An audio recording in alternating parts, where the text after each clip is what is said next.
Buenas tardes. El día de hoy tomaremos un tema que resulta difícil de explicar, que ha sido considerado como uno de los peores atentados contra la humanidad, el Holocausto. En esta exposición conoceremos más a fondo lo que es el Holocausto, causas, consecuencias y las medidas que se han tomado para que este suceso no suceda de nuevo, ya que es importante que nuevas generaciones tomen conciencia de la gravedad que puede ser el discriminar a los demás y lo que esto conlleva a un genocidio. ¿Qué es el Holocausto? El Holocausto fue la persecución y el asesinato sistemático de aproximadamente 6 millones de judíos por parte del régimen nazi y sus colaboradores. Holocausto, que significa gran matanza de seres humanos, según la Real Academia Española. ¿Por qué el Holocausto y a quiénes persiguieron? Los nazis, que llegaron al poder de Alemania en enero de 1933, creían que los alemanes eran una raza superior y que los judíos, considerados inferiores, eran una amenaza extranjera para la llamada comunidad racial alemana. Durante la era del Holocausto, las autoridades alemanas persiguieron a otros grupos debido a su perseguida inferioridad racial, los romaníes, gitanos, los discapacitados y algunos pueblos eslavos, polacos, rusos, entre otros. Otros grupos fueron perseguidos por motivos políticos, ideológicos y de comportamiento, entre ellos los comunistas, los socialistas, los testigos de Jehová y los homosexuales. Para el año de 1945, los alemanes y sus colaboradores habían asesinado aproximadamente 2 de cada 3 judíos europeos como parte de la solución final, la política nazi para asesinar a los judíos de Europa. Si bien las principales víctimas del racismo nazi fueron los judíos, a quien consideraban el mayor peligro para Alemania, entre las otras víctimas se incluyen 200.000 romaníes, gitanos, como mínimo 200.000 pacientes discapacitados físico o mentalmente, en su mayoría alemanes y que vivían en instituciones, fueron asesinados en el marco del llamado programa de eutanasia. Entre 2 y 3 millones de prisioneros de guerra soviéticos fueron asesinados o murieron de inanición, enfermedades, negligencia o maltrato. Los intelectuales polacos no judíos fueron perseguidos y asesinados por los alemanes. Millones de civiles polacos y soviéticos fueron deportados para realizar trabajos forzados en Alemania o en la Polonia ocupada, donde generalmente trabajaban muchas veces y morían en condiciones deplorables.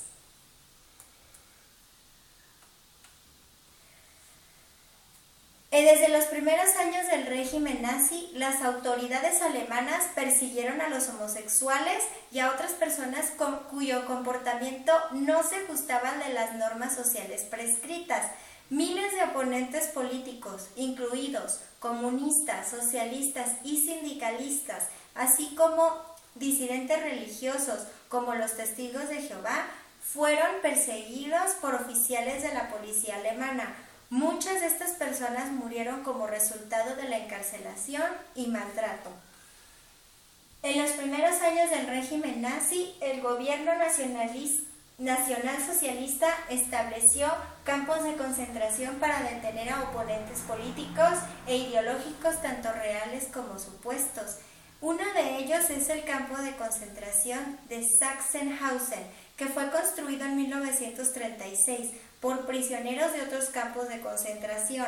El recinto, ideado como campo de concentración típico e ideal, trataba de plasmar la imagen del mundo del nacionalismo y someter a los prisioneros al poder de la SS. Estos campos funcionaban para concentrar y controlar a la población y al mismo tiempo facilitar la deportación posterior de los judíos. Los alemanes y sus colaboradores crearon guetos, que son los campos de tránsito y campos de trabajos forzados para los judíos mediante los años de la guerra.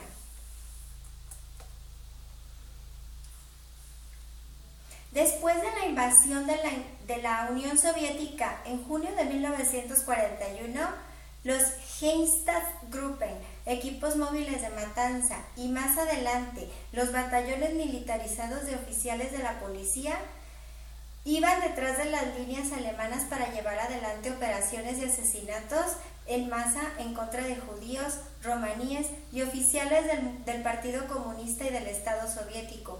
Las unidades alemanas de la SS y la policía, con el apoyo de las unidades de la Wehrmacht y la Waffen-SS, asesinaron a más de 1 millón de hombres, mujeres y niños judíos, junto con cientos de miles de otras personas. Entre los años de 1941 y 1944, las autoridades alemanas del régimen nazi deportaron a millones de judíos desde Alemania, los territorios ocupados y los países de muchos de sus aliados del eje, hacia los guetos y los centros de exterminio, también llamados centros de la muerte, donde fueron asesinados en cámaras de gas diseñadas para este fin. Durante los últimos meses de la guerra, los guardias de la SS trasladaron a prisioneros a los campos en tren a marchas forzadas, también denominadas las marchas de la muerte, en un intento por evitar que los aliados liberaran grandes cantidades de prisioneros. A medida que las fuerzas aliadas se trasladaban por Europa en una serie de ofensivas contra Alemania, empezaron a encontrar y liberar a prisioneros de los campos de concentración, así como a los prisioneros que estaban en el camino a marchas forzadas desde un campo a otro. Las marchas continuaron hasta el 7 de mayo de 1945, el día en que las Fuerzas Armadas alemanas se rindieron incondicionalmente a los aliados. Para los aliados occidentales, la Segunda Guerra Mundial finalizó al día siguiente, que fue el 8 de mayo, mientras que las fuerzas soviéticas anunciaron su día de la victoria el día 9 de mayo de 1945. Después del Holocausto, muchos de los sobrevivientes encontraron refugio en los campos de refugiados que administraban las fuerzas aliadas entre 1948 y 1951. Casi 700,000 judíos emigraron a Israel, incluidos 136,000 judíos refugiados de Europa. Otros judíos refugiados emigraron a Estados Unidos, a otros países. El último campo de refugiados se cerró hasta 1957. Rechazando toda negación, ya sea parcial o total, del Holocausto como hecho histórico, la Asamblea General de las Naciones Unidas aprobó una resolución en donde se menciona que condena sin reservas todas las manifestaciones de intolerancia religiosa, incitación, acoso o violencia contra personas o comunidades basadas en el origen étnico o las creencias religiosas, donde quiera que tengan lugar. Así como las Naciones Unidas designan el 27 de enero de cada año como aniversario de la liberación de los campos de exterminio de los nazis, Día Internacional de Conmemoración Anual en memoria de las víctimas del Holocausto, e insta a los Estados miembros a que elaboren programas educativos que inculquen a las generaciones futuras las enseñanzas del Holocausto, con el fin de ayudar a prevenir actos de genocidio en el futuro. Y para concluir, el Holocausto ha sido uno de los peores eventos que ha ocurrido en la historia de la humanidad. Se debe llevar a cabo una prevención en la que haya una concientización de que estos eventos no vuelvan a ocurrir, ya que nadie tiene derecho de agredir, intimidar, abusar o quitarle la vida a otra persona por el simple hecho de tener creencias y maneras de pensar que difieren de otros. Es por ello que debe haber tolerancia y respeto entre todos, y así tener paz y armonía entre los seres humanos, dejando de lado los intereses que también perjudican de manera considerable a los diversos grupos sociales. Fomentar los valores que últimamente están perdidos en las nuevas generaciones es tarea primordial en la búsqueda de la paz que tanto se ha necesitado y que lamentablemente es muy difícil que esté en nuestra sociedad. Hemos concluido. Muchas gracias.